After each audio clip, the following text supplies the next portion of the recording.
Selamat pagi saudara-saudariku yang dikasihi Yesus Kristus. Kita bertemu lagi dalam tema agungnya, agama yang bersinar, dibawakan oleh Pendeta Adrison Ginting. Shalom saudaraku, renungan kita hari ini Sabtu 25 Februari 2023 dengan judul Dalam Persekutuan dengan Bapanya. Ayatnya terdapat di dalam Kisah Para Rasul 5 ayat 25 dan 26. Tetapi datanglah seorang mendapatkan mereka dengan kabar, lihat, orang-orang yang telah kamu masukkan ke dalam penjara ada di dalam bait Allah dan mereka mengajar orang banyak. Maka pergilah kepala pengawal serta orang-orangnya ke bait Allah, lalu mengambil kedua rasul itu, tetapi tidak dengan kekerasan, karena mereka takut kalau orang banyak melempari mereka.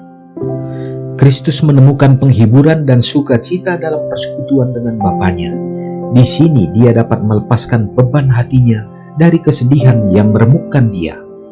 Sebagai manusia, dia merasakan kebutuhannya akan kekuatan dari Bapanya. Dia telah memilih tempat untuk berdoa. Dia suka mengadakan persekutuan dengan Bapanya dalam kesunyian gunung. Dalam latihan ini, jiwa manusiawinya yang kudus dikuatkan untuk tugas-tugas dan pencobaan-pencobaan hari itu. Juru selamat kita mengenali dirinya dengan kebutuhan dan kelemahan kita. Dalam hal dia menjadi pemohon setiap malam, mendapatkan dari Bapanya persediaan kekuatan baru untuk tampil dengan kekuatan dan kesegaran, bersiap untuk tugas dan pencobaan.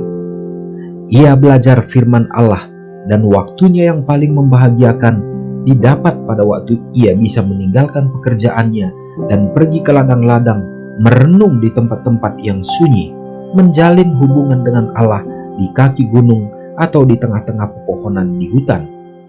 Sering pada pagi buta, ia ditemukan berada di tempat yang terasing, merenung, menyelidiki kitab suci, atau sedang berdoa.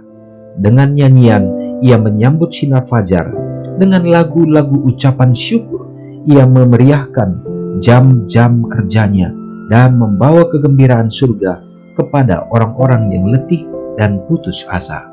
Saudara yang kekasih dalam nama Tuhan, pekabaran dalam renungan kita pada hari ini menuntun kita untuk melihat bagaimana penyerahan Yesus Kristus dalam hubungannya dengan Bapanya untuk mendapatkan kekuatan di saat dia menjalani misi dan tugas tanggung jawabnya untuk penyelamatan manusia. Saudaraku, dia mengambil waktu untuk mengasingkan diri, dan itulah yang Yesus lakukan di dalam kehidupannya untuk tetap terhubung kepada Bapa di surga. Itulah yang menjadi sumber kekuatan bagi Yesus Kristus sehingga dia dapat hidup sebagai manusia sempurna dan dapat menjadi teladan bagi kita. Inilah yang harus juga kita lakukan untuk tetap dapat mengasihi Tuhan kita, mencintai Dia dengan mempelajari Tauratnya, dan kita juga tetap terhubung melalui doa-doa penyerahan sehingga kuasa akan menjadi bahagian kita melalui Roh Kudus-Nya. Marilah kita menyerahkan hidup kita di sepanjang hari.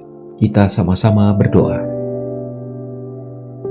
Bapa yang bertahta di dalam kerajaan surga, terpujilah Engkau ya Tuhan. Kami memuliakan Engkau pada saat ini, di hari yang indah yang Tuhan berikan. Dan biarlah sepanjang hari ini, hidup kami sepenuhnya dapat menjadi kemuliaan bagi Tuhan. Ya Bapa, berikanlah kekuatan daripada kuasa Roh Kudus-Mu, supaya kami dapat menghidupkan akan pekabaran firman lewat renungan yang sudah kami terima. Kami rindu untuk kami juga memiliki hubungan yang erat dengan Tuhan di dalam doa-doa permohonan, dalam penyerahan kami, karena kami tidak memiliki kekuatan apa-apa selain daripada hanya bersandar kepadamu saja. Dan biarlah Tuhan akan tuntun kami Bapa untuk tetap menyelidiki akan pekabaran firman-Mu yang akan menjadi pelita di dalam jalan-jalan kehidupan kami. Tuhan, hari ini kami serahkan hidup kami ke dalam tangan Tuhan. Umat-umat-Mu di dalam segenap ibadah yang akan dilakukan, di dalam semua kehidupan dan persekutuan, sehingga semuanya Bapa dapat menjadi kemuliaan dan hormat bagi Tuhan saja. Jadikanlah kiranya gereja-gereja Tuhan untuk menjadi garam dan terang yang akan dirasakan dan bercahaya, sehingga mempersiapkan jiwa dalam menantikan kedatangan. Ya Bapa, mendoakan bagi bangsa dan negara kami. Biarlah Tuhan akan tuntun ya Tuhan di dalam masa-masa sekarang ini, supaya selalu memperoleh kebijaksanaan daripada Tuhan bagi pimpinan kami dalam mensejahterakan akan masyarakat. Terlebih lagi Tuhan, harapan kami bagi umat-umat-Mu tetap memiliki kebebasan untuk kami dapat memuji memuliakan Engkau ya Bapa. Terima kasih Tuhan, memberkati umat-umat-Mu yang sakit. Biarlah pemulihan yang datangnya dari surga menjadi bahagian mereka.